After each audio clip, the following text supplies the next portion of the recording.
Hey guys, welcome to the channel. Today I will talk about types of communication. This is lecture 3rd.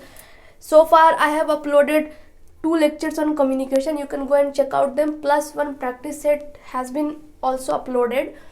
So those who are watching my video for the first time, please subscribe to my channel and hit the bell icon. Here we start. So on the basis of relationship element, we have 3 types of communication. The first one is interpersonal, then intra, then group. On the basis of direction, it is vertical, horizontal or diagonal. So the first one is interpersonal communication. So it is basically face-to-face communication between two persons. It always involves two persons who are having communication with the help of words, or maybe with the help of sounds, facial gestures, expressions, postures and everything.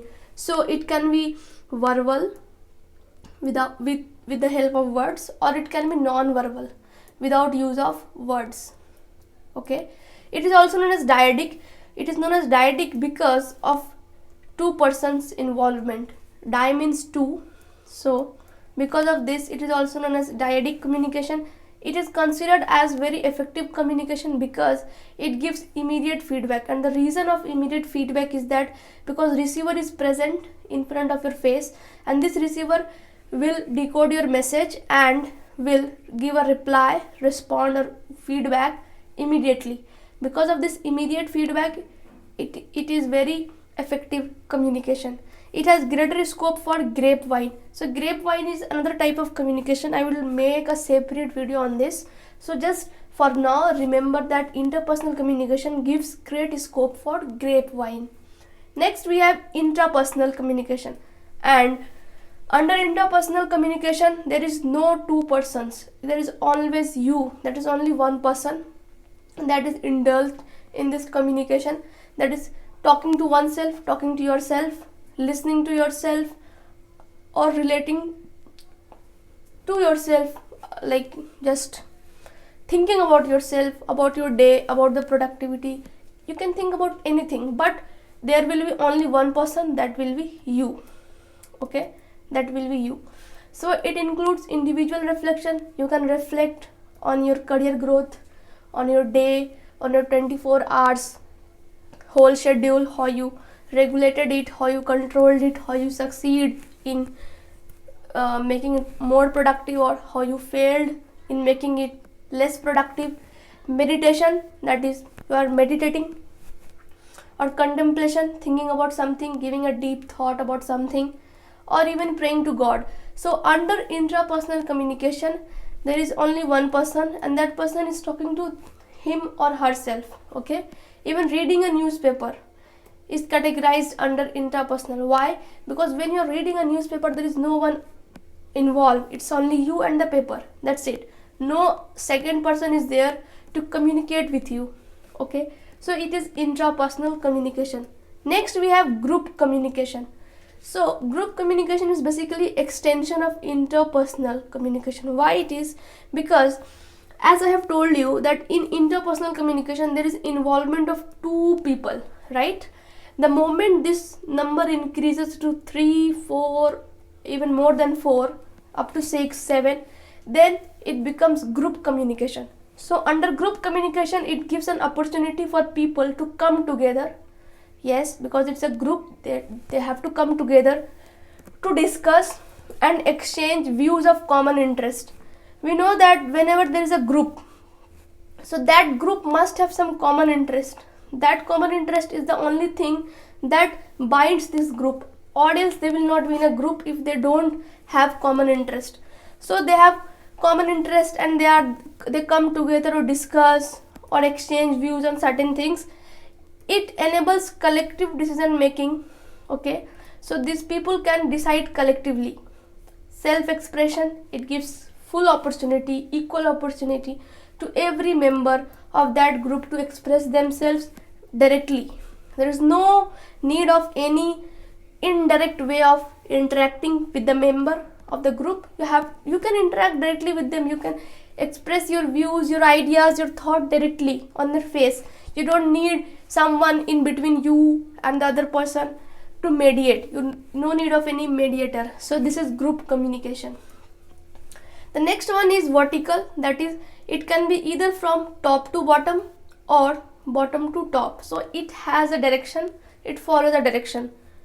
Vertical communication are basically used in formal communication, means there is one boss or superior, and at the bottom level we have subordinates who are working for the boss. So this boss will give certain commands to the superiors, and superior will reply in whatever way they report.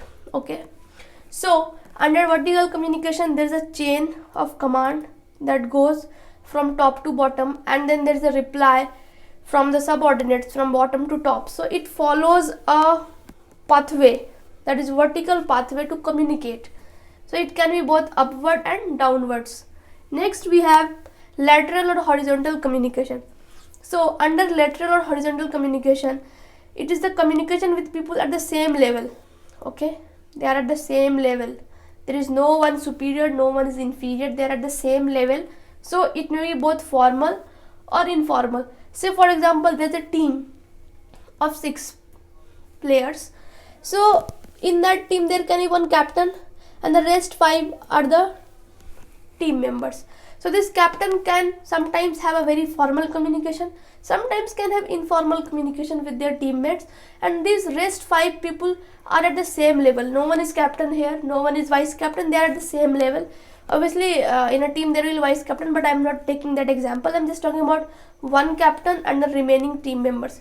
So these remaining people are always at the same position, so they will have informal communication amongst them. So it is not installed by a chain of command methods. Because of being at the same level of hierarchy, this chain of command methods does not exist in lateral or horizontal communication. I hope it was clear. Next we have diagonal communication. So under diagonal communication, it is neither vertical neither horizontal, it goes diagonally like this. Okay, so under this hierarchical bindings are removed. Because of direction, diagonal direction, these hierarchical bindings don't exist. There is free flow of information. Information flows freely amongst the people, that can be from superior to subordinates, from subordinate to superior. Because it does not follow the hierarchical bindings, it cut across position or status because of this, and it facilitates in building relationship and bonding between the superior and subordinate. So this is important, that diagonal communication helps to build a good relationship between the superior and the subordinate. In the next slide, I have just made a flow chart to understand and to remember these types of communication in a better way. So this one is of vertical communication, that it has a direction from top to bottom and bottom to top. This one is horizontal, and this one is diagonal. Okay, so this diagonal chart is clearly representing that there is a of the positions between the subordinate and superior, and there is a free flow of information between the group of people who are indulged in that communication process. And similarly under interpersonal, 2 people are required, and under intrapersonal only 1 people is required. So guys, this was all about today. I hope this video have been very helpful for you to build your concepts and polish your concepts as well. If you really like this video, then please like it, share it, and subscribe to my channel. You can also join us on Telegram and follow us on Instagram. The links are given in the description box, and on Instagram you will have quiz links. So if you really want to participate in those quizzes, then do follow.